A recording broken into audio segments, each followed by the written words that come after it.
The choice you make in this single moment can redefine your entire existence. Think about that. One decision, one shift in perspective. That's all it takes to transform everything. What was the last time you made a decision purely from logic instead of emotion? When did you last choose what was necessary over what felt good? Most people never separate their feelings from their actions.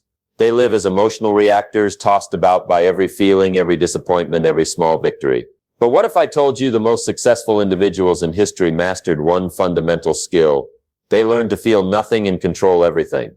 This isn't about becoming cold or heartless. It's about understanding that emotions make terrible decision makers.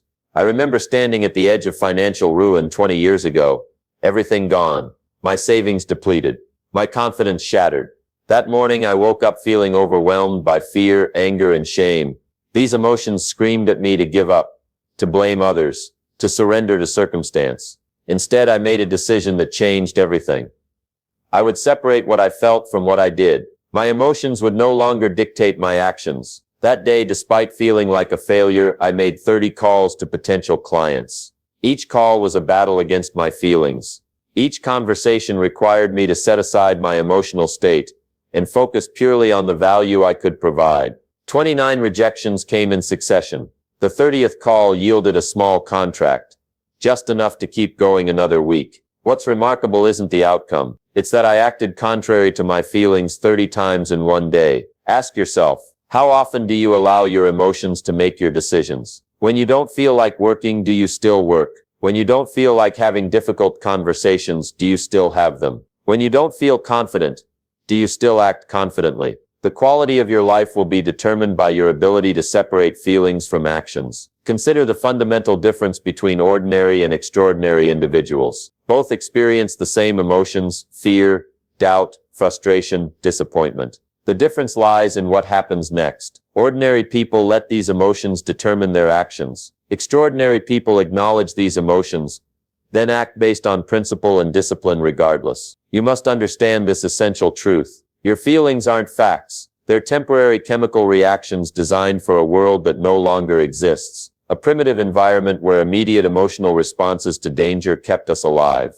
In today's complex world, these same emotional reactions often sabotage our long-term success. The very biological system that protected our ancestors now prevents us from reaching our potential. This requires a complete paradigm shift in how you operate. Most operate on a simple stimulus response model. Something happens.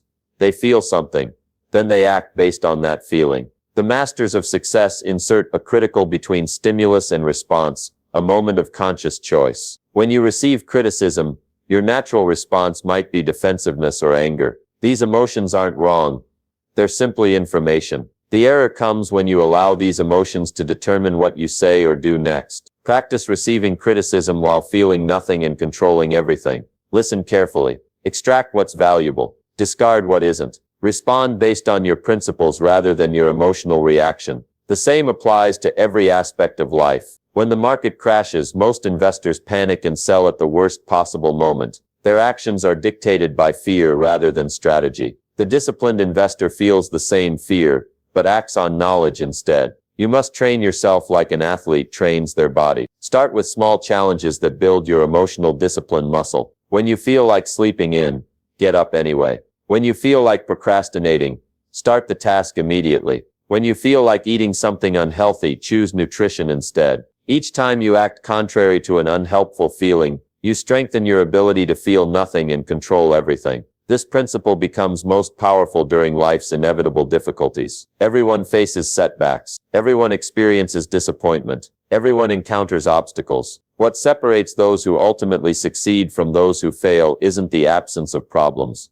It's their response to those problems. Average people ask, "Why is this happening to me?" They become victims of circumstance, swept away by the emotions of the moment. Exceptional individuals ask, "What can I do with this situation?" They refuse emotional indulgence and maintain control over their response. I once worked with a business owner who lost his largest client, representing 60% of his revenue. Within hours, he experienced the complete emotional spectrum: shock, fear, anger, despair. But unlike most, he didn't let these emotions dictate his next move. Instead of panicking or lamenting his bad fortune, he systematically created a recovery plan. He identified 20 potential new clients. He restructured his team to reduce expenses. He developed 3 new service offerings that could generate immediate cash flow. Within 90 days, his business was stronger than before the loss. Was he immune to negative emotions? Absolutely not. He felt everything any of us would feel. The difference was that he refused to let those feelings make his decisions. This principle extends beyond business into every relationship in your life. Consider how emotions sabotage our interactions with others. We say things in anger we later regret. We make promises in excitement we can't fulfill. We avoid necessary conversations out of fear. Mastering your emotional responses transforms your relationships. You speak truth with calmness rather than anger. You make commitments based on capability rather than fleeting enthusiasm. You address difficult issues promptly instead of avoiding them. The people in your life begin to trust your consistency. They know your word means something because it comes from principle rather than emotion. This reliability becomes a cornerstone of both professional success and personal fulfillment. But make no mistake, this path requires tremendous discipline. Our natural tendency is to let emotions drive our behavior. Swimming against this powerful current demands constant vigilance and practice. Start by monitoring your emotional states throughout the day.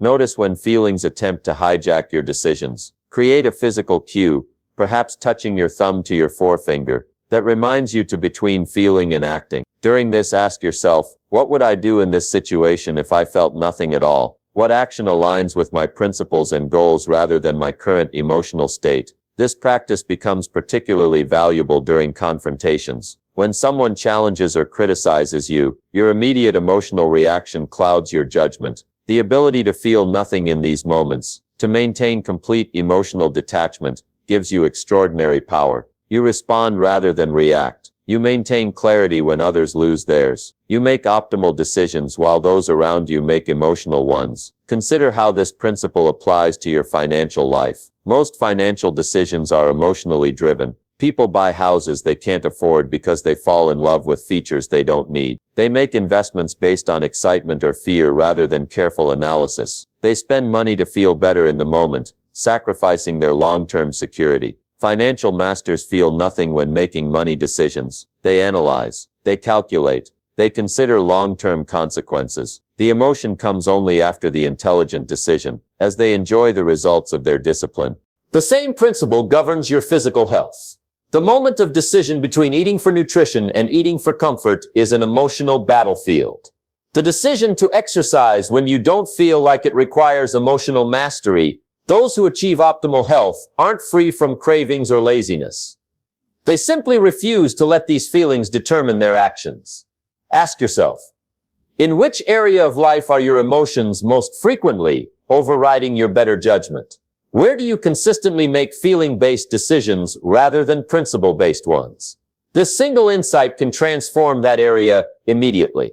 Once you identify the emotional patterns sabotaging your progress, you can interrupt them through conscious choice. Your emotions exist to serve you, not to control you. They provide valuable information about your internal state, but they make terrible masters. When you feel anger, it signals a boundary violation. When you feel fear, it highlights a potential threat. When you feel excitement, it indicates alignment with your values. Extract the information from the emotion, then decide your response based on wisdom rather than the emotion itself. This discipline creates extraordinary freedom. Most people live in emotional prisons. Their choice is limited by what they feel capable of in any given moment. When you separate feelings from actions, your options expand exponentially. You can approach the person you find attractive despite feeling nervous. You can start the business you've dreamed of despite feeling uncertain. You can have the difficult conversation despite feeling uncomfortable. Your actions are determined by purpose rather than emotion. The pathway to this mastery begins with small daily choices. Each day presents countless opportunities to practice emotional detachment and complete control. When traffic delays you, practice feeling nothing about the circumstance while controlling your response completely. When a coworker takes credit for your idea, feel nothing about their behavior while controlling your strategic response. When you face rejection, feel nothing about the disappointment while controlling your next productive step. Over time, this practice becomes your natural operating system. What once required conscious effort becomes automatic. You develop an immunity to emotional hijacking, Your decisions emerge from clarity rather than reactivity. This doesn't mean suppressing emotions, quite the opposite. It means experiencing them fully without allowing them to commandeer your choices. Feel the fear, then act courageously anyway. Feel the frustration, then respond constructively anyway. Feel the doubt, then proceed confidently anyway. The greatest achievements in human history came from individuals who mastered this principle. They weren't extraordinary people. They were ordinary people who made extraordinary decisions when emotions suggested easier paths. Every significant breakthrough required someone to feel the full weight of doubt, fear, or discouragement, and to act contrary to those feelings. Every meaningful relationship required someone to feel vulnerability, risk, or discomfort, and to connect despite those feelings. Your potential expands in direct proportion to your ability to separate emotions from actions. The person who feels everything but controls their response will always outperform the person controlled by emotional states. Think about your biggest goal right now. What emotions are preventing you from taking the necessary actions? Are you waiting to feel confident before starting? Waiting to feel certain before committing? Waiting to feel motivated before doing the work? What if you decided right now that those feelings are irrelevant to your actions? What if you committed to the necessary behaviors regardless of emotional state? This shift, this decision to feel nothing and control everything, can launch a complete transformation in your results. Not gradually, not eventually, but immediately. The moment you stop requiring emotional alignment before taking action is the moment you step into unprecedented personal power. Your productivity multiplies. Your relationships deepen. Your decisions improve. Your progress accelerates. This doesn't mean becoming robotic or cold. You'll still experience the full spectrum of human emotions. You simply won't be tyrannized by them. You'll feel joy without becoming reckless. You'll feel sorrow without becoming paralyzed. You'll feel fear without becoming hesitant. The extraordinary life isn't built in moments of inspiration. It's constructed through systematic understanding of unchangeable laws. Once you've mastered emotional detachment, your next task is to understand the architecture that governs all achievement. Success leaves clues. It operates according to principles as reliable as gravity. These principles work whether you believe in them or not, whether you like them or not, whether you know them or not. Your awareness and application of these laws determines everything you'll become. Most people live their entire lives without understanding the fundamental equations that determine their results. They work hard without working smart.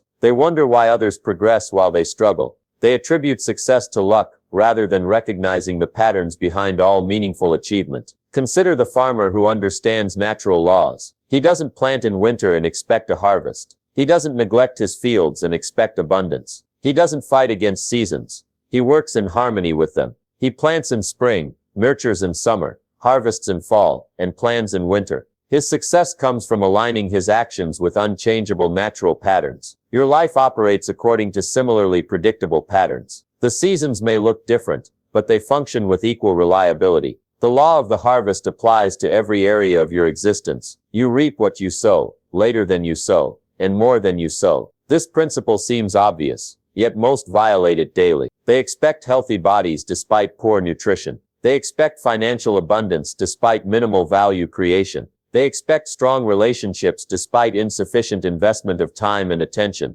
The first architectural principle you must understand is the law of accumulated effects. Nothing significant happens suddenly. Everything meaningful compounds over time through consistent action. Look at any extraordinary achievement and you'll find years of daily disciplines behind it. The best-selling book represents thousands of hours at the keyboard. The successful business represents countless decisions, conversations, and course corrections. The transformed body represents innumerable healthy choices made when easier options were available. Most people overestimate what they can accomplish in a day, and dramatically underestimate what they can accomplish in a decade of consistent effort. They seek overnight success while ignoring daily progress. They want the harvest without the planting season. I once worked with an entrepreneur who complained about his lack of growth. I've tried everything, he told me. When we examined his actions, the problem became clear. He hadn't tried anything consistently. He implemented marketing strategies for 2 weeks before abandoning them. He started customer service initiatives without maintaining them. He hired people without properly training them. His business reflected exactly what he had planted. Inconsistency produced inconsistent results. After restructuring his approach around consistent daily actions maintained over time, his business grew 340% in 18 months. Nothing changed except his understanding of how results actually materialize. Ask yourself, what consistent actions have you maintained for at least 3 years? Those areas likely represent your greatest successes. What important activities have you approached inconsistently? Those areas likely represent your greatest disappointments. The mathematics of success are straightforward but demanding. Small, smart choices, repeated daily, compound into extraordinary results. The challenge isn't comprehension, it's implementation. Most people know what they should do. Knowledge isn't the limiting factor. Consistency is. This brings us to the second architectural principle. The law of diminishing intent. The longer you wait to implement a decision, the less likely you'll ever take action. How many great ideas have you had that you never implemented? How many books have you read without applying their wisdom? How many times have you left a seminar excited about change, only to return to old patterns within days? The gap between knowing and doing represents life's greatest tragedy. People live with the perpetual disappointment of unrealized potential, not because they don't know what to do, but because they don't do what they know. Successful individuals collapse this gap. They implement immediately. They understand that a mediocre plan executed today outperforms a perfect plan executed someday. They recognize that clarity comes from engagement, not analysis. When presented with a valuable opportunity, they act within 48 hours. Why? Because they understand that motivation and clarity diminish with time. The emotional energy that accompanies initial insight fades quickly unless reinforced through action. This principle applies universally. Whether implementing a new business strategy, beginning a fitness regimen, or improving a relationship, immediate action captures the power of initial motivation. Delay squanders this natural advantage. I challenge you to identify one significant insight from today that you will implement within the next 48 hours. Not next week. Not when circumstances improve. Not when you feel more ready. Within 48 hours. This leads us to the third architectural principle, the law of sowing and reaping. What you plant determines what you harvest. The seeds of your current actions produce the fruits of your future results. Consider your financial life. Every dollar represents a seed with specific productive capacity. When you spend it on immediate consumption, you limit its growth potential. When you invest it in assets or education, you multiply its future value. The same principle governs your time. Each hour can be consumed or invested.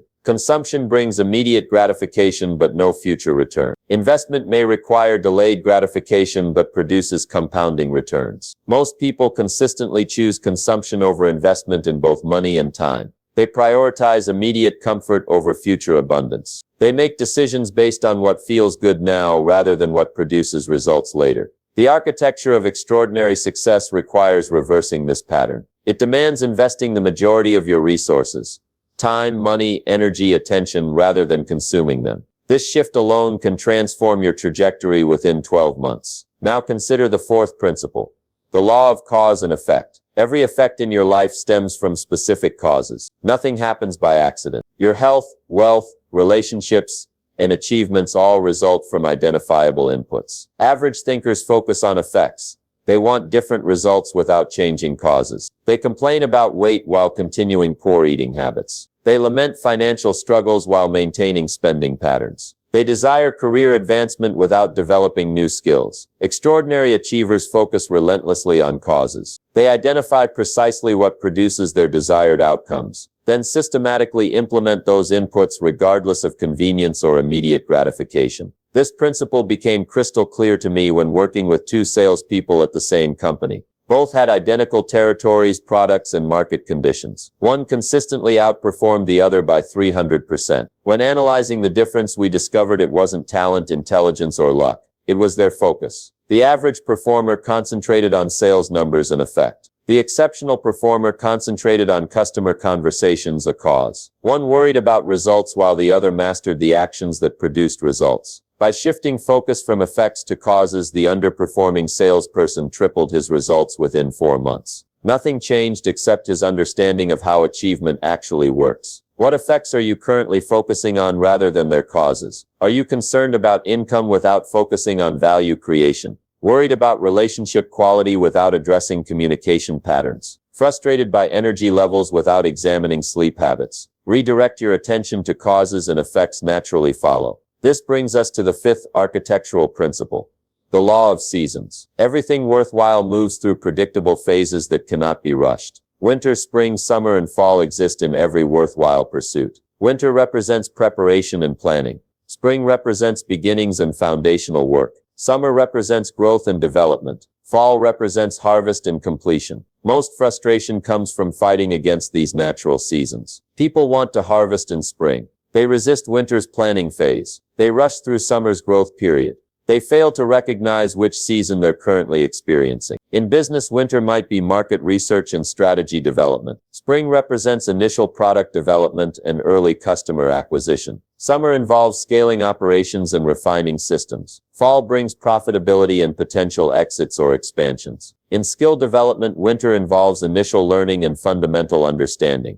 Spring represents awkward early practice and frequent mistakes. Summer brings improving competence and confidence. Fall delivers mastery and exceptional performance. Recognizing your current season allows appropriate action. Each season requires different activities, mindsets, and expectations. Attempting fall actions during spring creates frustration. Maintaining spring expectations during winter leads to disappointment. What season are you currently experiencing in your most important pursuits? Are you taking seasonally appropriate actions? Have you embraced the specific challenges and opportunities of your current phase? The sixth architectural principle addresses these inevitable challenges. The law of problem solving. Your success correlates directly with the size and complexity of problems you can solve. Most people avoid problems. They see difficulties as interruptions to their desired path. Successful individuals understand that solving problems is the path. The ability to address increasingly complex challenges determines your value and progress. Consider compensation in the marketplace. Why do some professionals earn 10 times more than others in the same field? The difference isn't hours worked, it's problem-solving capability. Higher compensation follows higher value problem resolution. This principle transforms how you view difficulties. Problems aren't obstacles to your success.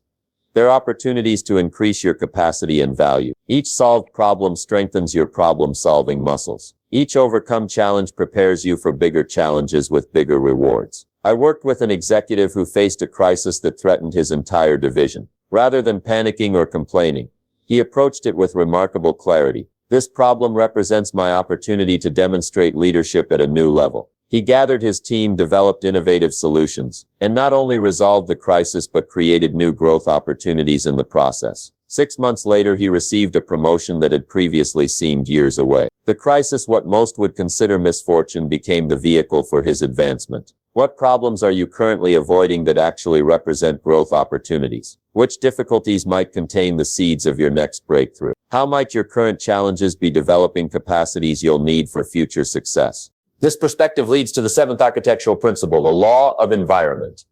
Your surroundings silently shape your standards, expectations, and performance.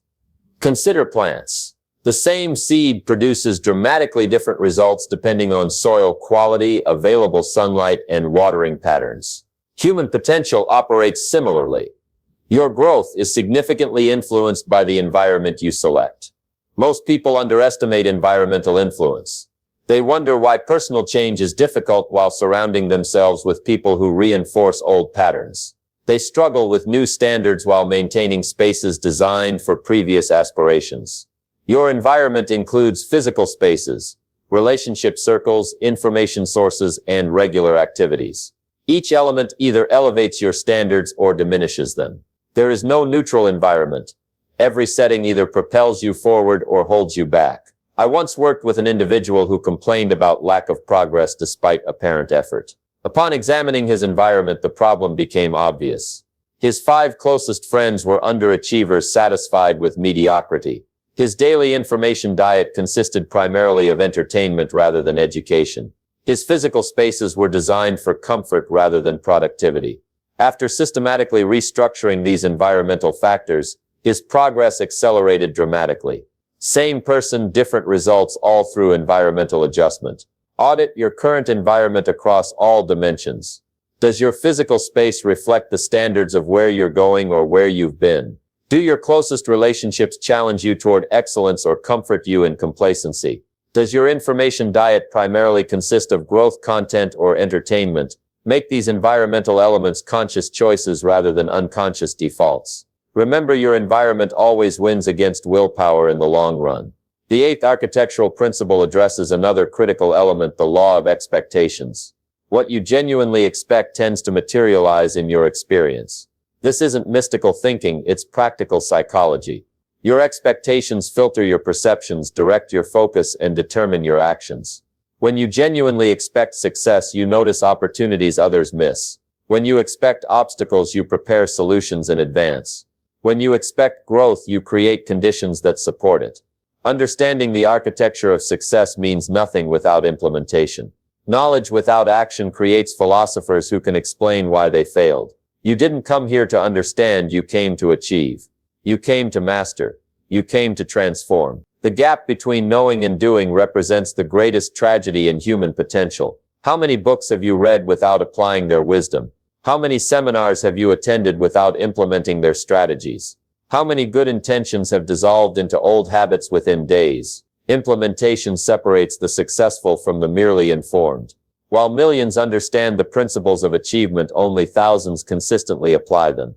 This implementation gap explains why common knowledge rarely produces uncommon results. The question becomes, why don't people do what they know they should do? The answer brings us to the first discipline of mastery, confronting and eliminating self-sabotage. Most failure doesn't come from external obstacles. It comes from internal resistance. Your greatest opponent isn't the market, the competition, or the economy. It's the part of you that prefers comfort to growth, security to risk, and the known to the unknown. This internal resistance manifests in predictable patterns. Recognize these patterns and you can disrupt them before they disrupt your success. The first pattern is excuse making, the subtle art of explaining away responsibility. I don't have enough time. I don't have enough resources. The timing isn't right. I'm too old/young/busy/tired. These seemingly reasonable statements mask a fundamental unwillingness to accept complete responsibility for your circumstances. Excuses sound reasonable because they contain partial truths. Yes, you have limited time. Yes, you have limited resources. Yes, conditions aren't perfect. These statements are factually accurate and completely irrelevant to your ultimate success. Every achievement in human history came from someone who had limited time, limited resources, and imperfect conditions. These constraints aren't barriers to success. They're the very environment in which success happens. The antidote to excuse making is responsibility taking. Replace I can't because with I can if. This linguistic shift transforms your mind from problem-focused to solution-focused. It redirects your creative energy from justifying inaction to finding pathways forward. Practice this daily. When you catch yourself making an excuse, immediately reframe it as a challenge to overcome rather than a reason to quit. This simple practice alone can double your productive output within 30 days. The second pattern of self-sabotage is procrastination, the deferral of high-value activities in favor of low-value comfort. Most procrastination doesn't look like doing nothing. Excellence requires high standards. Perfectionism imposes impossible standards. The difference is crucial. Excellence acknowledges limitations while stretching capability. Perfectionism denies limitations while paralyzing action. Implement a standard of excellence through iteration rather than perfection in a single attempt. Ship version 1.0, knowing you'll create version 2.0 based on real-world feedback. This approach creates momentum through completion rather than stagnation through endless refinement. I've worked with countless entrepreneurs who never launched products because they weren't ready. When finally persuaded to release their imperfect offerings, they discovered an obvious truth: customers valued solutions more than perfection. The market rewarded action over intention. The fifth and final pattern of self-sabotage is inconsistency. The failure to maintain disciplines long enough for compounding to occur. Most people overestimate what they can accomplish in a week and dramatically underestimate what they can accomplish in a year of consistent effort. Consistency requires abandoning motivation as your primary driver. Motivation is emotional, which makes it inherently inconsistent. Some days you'll feel motivated, many days you won't. Building success on motivation guarantees inconsistent results. Replace motivation with systems. Predetermined decisions implemented regardless of emotional state. Don't decide each morning whether you'll exercise. Schedule specific workout times and show up without reconsidering the decision. Don't determine daily whether you'll make sales calls. Block the time in advance and execute the activity whether you feel like it or not. Systems create consistency because they remove ongoing decision points where emotion can intervene. They transform activities from choices to non-negotiable standards. They ensure you do what matters even when you don't feel like doing what matters. Now that we've addressed the patterns of self-sabotage, let's examine the critical daily disciplines that create extraordinary results. These aren't abstract concepts. They're concrete activities you'll implement starting today. The first discipline is intentional morning priming. The first hour of your day determines the quality of the remaining hours. Most people begin their days reactively, immediately checking messages and responding to external demands. This reactive pattern continues throughout their day. Create an intentional morning routine that prepares your mind, body, and emotions for exceptional performance. Include physical movement to energize your body. Include strategic thinking to clarify your highest priorities. Include emotional preparation to establish your desired psychological state. This might involve 20 minutes of exercise, 20 minutes of reviewing goals and planning your day, and 20 minutes of reading material that elevates your thinking. The specific activities matter less than their combined effect, transitioning you from sleep state to peak performance state before engaging with external demands. I've seen this single discipline transform executives who previously felt perpetually overwhelmed. By claiming the first hour for intentional priming rather than reactive responding, they established control that extended throughout their day. Productivity increased while stress decreased, all through one structural change. The second critical discipline is priority execution. Most people create to-do lists. Masters create priority hierarchies. The distinction is crucial. To-do lists treat all activities as roughly equal. Priority hierarchies recognize that some activities create exponentially more value than others. Identify your 3 highest leverage activities, the tasks that create disproportionate results compared to time invested. Schedule these activities during your peak energy periods before addressing lower value tasks. This practice alone can double your meaningful output while actually decreasing total working hours. It's not about working more. It's about ensuring your best hours go to your best opportunities rather than your most convenient activities. I worked with a sales professional who identified his highest leverage activity: conversations with qualified prospects. By restructuring his schedule to place these conversations during his morning peak energy period, he increased his closing rate by 40% within 30 days. Same person, same prospects, different sequence, dramatically different results. The third discipline is strategic rest and recovery. Most people wear busyness as a badge of honor while undermining their effectiveness through insufficient recovery. They mistake activity for productivity while ignoring the physiological reality that human performance requires oscillation between expenditure and recovery. Implement strategic recovery periods throughout your day. 90 minutes of focused work followed by 15 minutes of genuine recovery. Schedule complete disconnection from work for at least 1 full day per week. Plan true vacations that allow mental and emotional renewal. This discipline challenges the prevailing hustle culture that celebrates perpetual work at the expense of effectiveness. The most successful individuals I've worked with aren't those who work the most hours, they're those who bring their full capacity to the hours they work because they've maintained that capacity through strategic recovery. The fourth discipline is environmental design. Your surroundings silently shape your behaviors and standards. Rather than fighting against an environment designed for average results, deliberately engineer an environment that makes exceptional performance the path of least resistance. Remove temptations that trigger unproductive behaviors. Place essential tools where they're immediately accessible. Structure your physical space to facilitate your highest priority activities. This principle extends beyond physical environments to include relationship environments. Systematically increase your exposure to individuals who maintain higher standards than you currently do. Join masterminds, hire coaches, attend events, and build relationships that pull you toward your potential rather than reinforce your limitations. I've witnessed this discipline transform individuals who previously struggled with consistent implementation. By redesigning their environments to support their aspirations rather than sabotage them, they made achievement easier than failure. What discomfort are you currently avoiding that might contain your next significant growth opportunity? What capability might develop if you deliberately sought challenges rather than comfort?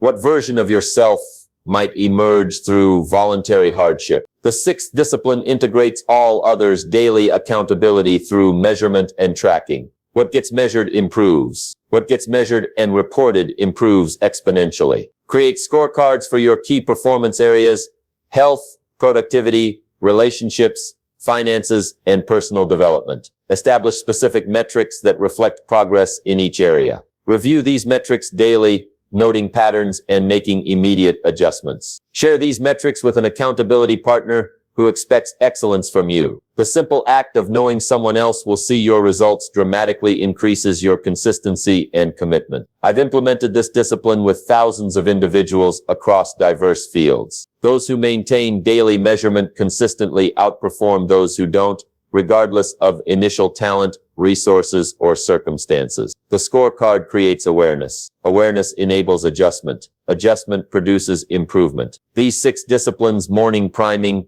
priority execution, strategic recovery, environmental design, deliberate discomfort, and daily accountability, create the foundation for extraordinary achievement in any field. They aren't complex, but they require unwavering commitment to implement consistently. And here lies the fundamental challenge. Will you actually implement what you now know? Will you translate understanding into action? Will you join the small percentage who convert knowledge into results, or remain among the majority who collect information without application? The choice happens not once but daily. In those moments when comfort conflicts with growth, when distraction tempts focus, when excuses offer themselves as reasonable alternatives to responsibility. In those moments, remember this: feel nothing. Control everything. Let your emotions inform you but never control you. Let circumstances challenge you but never define you. Let the world tell you what's realistic while you quietly demonstrate what's possible. The extraordinary life isn't complicated, it's demanding. It requires daily recommitment to purposeful discomfort. It demands consistent action regardless of convenience. It necessitates maintaining standards even when others accept mediocrity. But this demand, this discipline, this daily choice to feel nothing and control everything creates a life that most only witness rather than experience. It produces results that seem impossible to those governed by emotion and circumstance. It forges character that stands resilient against any challenge. The opportunity exists now, not tomorrow when conditions improve, not next week when motivation returns. Now, in this moment of decision between what's easy and what's valuable, between what's comfortable and what's meaningful, between what everyone does and what few will commit to. Choose the disciplines of mastery. Choose implementation over information. Choose control over comfort. And watch as the extraordinary transforms from aspiration to reality through the power of your daily decisions.